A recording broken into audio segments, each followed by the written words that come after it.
Alright guys, I Gary ya daripada GCM Motor guys. Hari ni kita nak review Kawasaki JX25R 4 piston punya, 4 silinder punya. Ada ABS brake, 4 inline punya. Alright, tahun 2024, register pun 2024. Nak join dengan harga jualan 28,800 cash. Kalau buat loan, minimum deposit kosong, bulanan 500 lebih selama 6 tahun.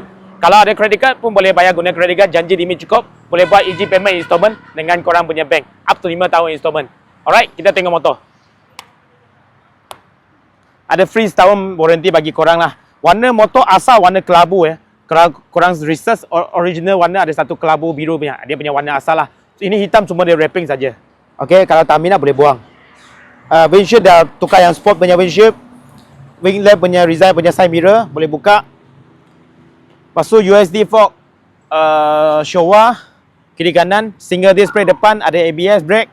Tayar depan pakai Pirelli Diablo Rosso Sport size Diablo Rosso 3. Okey, Diablo Rosso 3 size 110 70 17. Alright, radiator guard dah ada.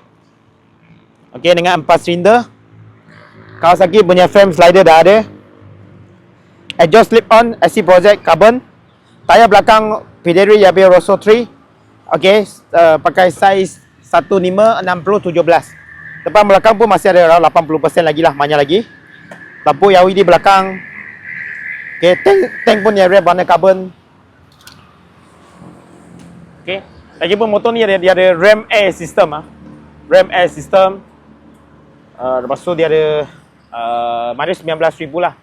Ada ABS brake. Mode ada sport, road dengan sport dengan book, sport dengan road I rasa. Alright, kita start bagi orang dengar. Okay, mode dia kuat lah.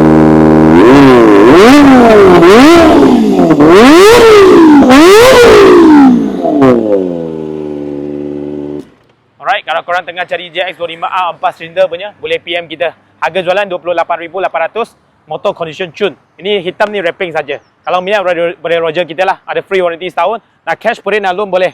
Alright, see you, bye.